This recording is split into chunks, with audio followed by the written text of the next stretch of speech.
2026년 1월 말 트럼프 행정부가 갑자기 한국산 자동차랑 의약품에 25% 관세를 물리겠다고 위협을 합니다. 네, 이건 뭐 단순한 무역 분쟁이 아니잖아요. 한국 경제의 심장, 이 수출 산업에 대한 거의 직접적인 공격인데 그렇죠. 만약 당신이 이런 상황에 놓인 정책 결정자라면 과연 어떤 카드를 꺼내시겠습니까? 안녕하세요.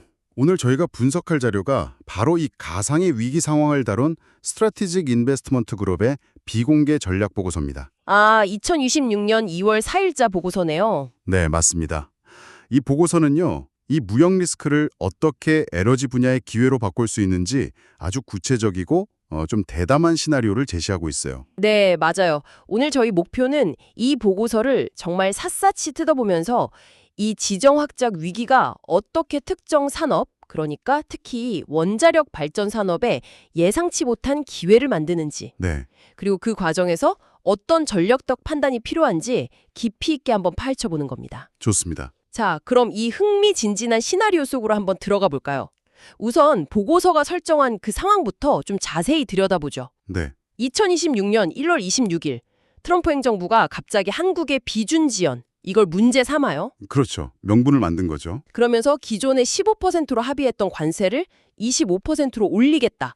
이렇게 선언하는 그야말로 충격적인 상황으로 시작해요. 네, 이 조치가 현실화되면요, 보고서 추산에 따르면 한국의 총 수출 타격 규모가 무려 131억 달러에 달합니다. 131억 달러요? 네, 특히 자동차, 목재, 의약품이 주요 타겟인데 자동차 산업에서만 연간 30억에서 40억 달러의 직접적인 피해가 예측돼요. 와, 한국 경제 전체가 휘청일 수 있는 그런 규모네요. 바로 그겁니다. 그런데 보고서에서 아주 흥미로운 지점을 하나 짚어내더라고요. 어떤 점이죠? 관세를 부과하겠다고 선언은 했는데 구체적인 시행 시점은 콕 집어서 말하지 않았다는 점이에요.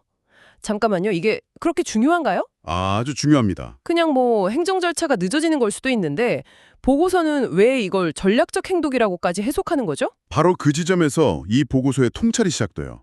만약 정말로 처벌이 목적이었다면 다음 달 1일부터 시행한다. 이렇게 못을 박았을 거예요.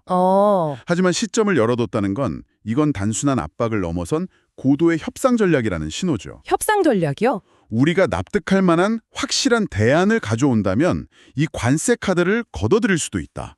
이런 여지를 남겨둔 거예요. 아하. 즉, 한국에게 대응할 시간을 주면서 이 관세 자체를 협상의 레버리지로 쓰겠다는 의도인 셈입니다. 아하. 그러니까 벌을 주려는 게 아니라 거래를 하자는 신호군요. 정확합니다. 바로 그 협상 테이블에 한국이 올려놓을 수 있는 카드가 등장하는데 이게 바로 2025년 에이펙 정상회담에서 이미 합의된 총 3,500억 달러 규모의 한미 투자 양해각서 MOU네요. 네, 이 MOU는 크게 두 덩어리로 구성되어 있어요.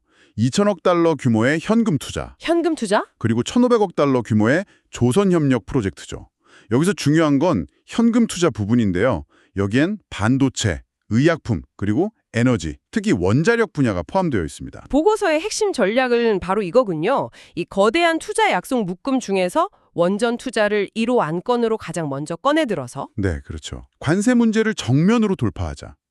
그러니까 관세는 관세대로 방어하고 투자는 투자대로, 이게 아니라 이 두 사안을 아예 하나의 거래로 묶어버리자는 거네요. 맞아요. 이 접근 방식이 굉장히 영리하다고 볼 수 있어요. 일방적인 처벌이라는 프레임을 상호 협력이라는 프레임으로 완전히 전환시키는 효과가 있거든요. 프레임을 바꾼다. 네. 특히 중요한 건 단순히 우리가 돈을 투자할게 이 약속을 넘어서는 거예요. 현재 미국이 가장 절실하게 필요로 하지만 스스로 해결하지 못하는 문제에 대한 솔루션을 제공한다는 점. 솔루션. 이게 바로 협상력을 극대화하는 열쇠가 되는 거죠. 이 전략이 먹히려면 미국이 정말로 이걸 간절히 필요로 해야 한다는 건데 보고서는 미국의 어떤 약점을 정확히 파고드는 건가요? 바로 AI 혁명이 불러온 에너지 딜레마를 지목해요. 아, 에너지. 우리가 지금 이야기하는 이 순간에도 AI 데이터 센터가 미국 전역에 엄청난 속도로 지어지고 있거든요. 이 데이터 센터들이 전기를 먹는 하마예요. 그렇죠. 감당할 수 없을 정도로 전력 수요가 폭증하고 있다는 거죠. 수치로 보면 더 와닿을 것 같아요. 네, 현재 약 100기가와트 수준인 미국의 데이터 센터 전력 수요가 2050년까지 400기가와트로 3배 이상 급증할 걸로 예상돼요. 100에서 400으로요? 3배가 아니라 4배 아닌가요? 전력 사용량과 맞먹는 수준이죠. 이 엄청난 전력을 안정적으로 공급하지 못하면 AI 혁명 자체가 좌초될 수 있는 미국으로서는 정말 사활이 걸린 문제예요. 트럼프 행정부도 이 문제를 당연히 알고 있고 그래서 800억 달러 규모의 대대적인 원전 드라이브 정책을 추진하고 있다고 하죠. 네, 맞습니다. 그런데 여기서 미국의 치명적인 약점이 드러난다는 거군요. 바로 깨진 공급망이요. 깨졌다기보다는 텅 비어버렸다는 표현이 더 정확할 거예요. 텅 비어버렸다. 미국은 웨스팅하우스 같은 세계적인 원전 설계 기술, 즉 소프트웨어는 가지고 있어요.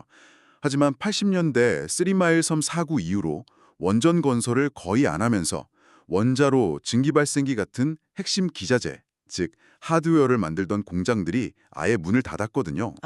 지금 당장 돈을 쏟아부어도 그 숙련된 기술자들과 대형 단조 설비를 복원하는 데만 10년이 걸릴 거라는 게 정설입니다. 만들고 싶어도 만들 능력이 없는 거죠. 바로 그 텅 비어버린 공급망의 고리를 다시 연결할 수 있는 사실상 전 세계에서 유일한 대안으로 한국의 두산 에너빌리티가 떠오르는 게 이 시나리오의 핵심이군요. 그렇죠. 바로 이 지점에서 양국의 이해관계가 퍼즐처럼 완벽하게 맞아떨어지면서 윈윈 구조가 만들어져요. 윈윈. 미국 입장에서는 한국에 투자를 유치해서 자국의 가장 큰 골칫거리인 에너지 안보 문제를 해결하고 동시에 투자 이행이라는 정치적 명분도 챙길 수 있죠. 안정적인 공급망을 확보하는 건 물론이고요. 한국 입장에서는 얻는 게 더 확실하고요. 당장 발등에 불인 25% 관세 위협을 해소해서 수십만 개의 일자리가 걸린 자동차 산업을 지킬 수 있죠. 네, 그렇죠. 더 나아가서 단순히 위기를 막는 데서 그치는 게 아니라 20년에서 30년에 달하는 장기적인 원전 수주 물량을 확보하게 되고요. 맞습니다. 단기적인 위기를 장기적인 성장 동력으로 바꾸는 완벽한 시나리오인 셈이죠. 특히 보고서가 강조하는 점은 두산에너빌리티가 단순히 부품만 납품하는 하청업체에 머무는 게 아니라는 거예요. 아, 그 이상이다. 네, 소형 모듈 원전, 즉 SMR 시설 투자에 직접 참여해서 생산된 전기를 사갈 확실한 수요처, 오프테이커까지 확보하는 구조거든요. 이건 단순 공급자를 넘어서 프로젝트의 핵심 파트너로서의 입지를 굳히게 된다는 의미예요. 그런데요, 보고서에서는 이걸 완벽한 윈윈 구조라고 설명하지만 사실 미국 입장에선 자국 제조업 기반을 되살리는 걸 포기하고 한국에 의존하게 되는 측면도 있지 않을까요? 이게 장기적으로는 또 다른 안보 리스크가 될 수도 있을 텐데요. 아주 날카로운 지적이십니다. 실제로 미국 내에서도 그런 우려가 나올 수 있어요. 그렇죠. 하지만 보고서는 트럼프 행정부의 관점에서 볼 때 속도와 비용이라는 두 가지 현실적인 문제가 그 우려를 압도할 거라고 분석해요. 속도와 비용? 네, 자체적으로 공급망을 복원하는 데 10년 이상과 천문학적인 돈을 쏟아붓는 것보다 검증된 한국 파트너와 협력해서 당장 2, 3년 안에 결과를 내는 것이 훨씬 매력적이라는 보죠. 아, 현실적인 이득이 훨씬 크다. 그렇죠. 또 원전 자체가 미국 영토 내에 건설되고 운영되는 것이기 때문에 공급망 일부를 해외에 의존하더라도 최종적인 통제권은 미국이 갖는다는 점에서 리스크가 관리 가능하다고 판단하는 것 같아요. 그렇군요. 현실적인 이득이 장기적인 우려보다 훨씬 크다는 계산이군요. 이 시나리오 정말 그럴듯한데요? 네, 구간의 빅딜이에요. 2026년 2월 초 한국 산업부와 미국 상무부가 만나서 원전 투자와 관세 현행 유지를 맞바꾸는 큰 틀의 합의를 이끌어내는 것으로 시작돼요. 두 번째 단계는 자금 조달을 위한 특수 목적법인 SPV 설립이요. 이 SPV라는 게 좀 생소하게 들릴 수 있을 것 같은데 쉽게 설명해 주실 수 있을까요? 그럼요. 이 프로젝트만을 위한 일종의 프로젝트 전담팀 같은 회사를 하나 만드는 거라고 생각하시면 돼요. 아, 프로젝트 회사. 네, 이걸 특수 목적법인, 즉 SPV라고 부르는데요. 여기에 수출입은행이나 산업은행 같은 정책금융기관과 두산이나 한전 같은 민간 기업이 함께 돈을 모아서 총알을 마련하는 구조죠. 아하. 정부가 직접 재정을 투입하는 부담을 줄이면서 효율적으로 자금을 운용하기 위한 방법입니다. 세 번째 단계가 미국 투자위원회의 승인인데 이게 그냥 형식적인 절차는 아니죠. 절대 아니죠. 국가 안보와 관련된 사안이라 굉장히 깐깐하게 볼 텐데 어떤 점이 가장 큰 걸림돌이 될 수 있을까요? 맞아요.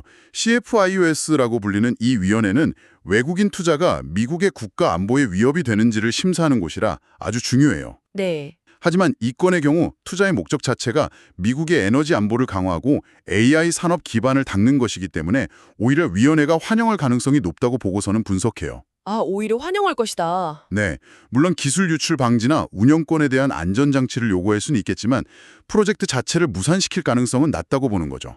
승인까지 약 45일 정도 걸릴 것으로 예상하고요. 그리고 마지막 네 번째 단계가 바로 실제 프로젝트 투자 계약 체결이군요. 맞습니다. 예를 들어 페르미 아메리카나 엑스에너지 같은 SMR 프로젝트에 지분 투자와 함께 핵심 기자재 독점 공급 계약을 맺는 방식으로요. 네, 그렇게 4단계가 순차적으로 진행되는 로드맵입니다. 이 전략의 여러 흥미로운 지점들 중에서도 저는 재무적인 타당성을 분석한 부분이 가장 놀라웠어요. 아, 그 부분이죠. 최소의 비용으로 최대의 효과를 만들어낸다는 건데요. 이 부분이 정말 이 전략의 백미라고 할 수 있죠.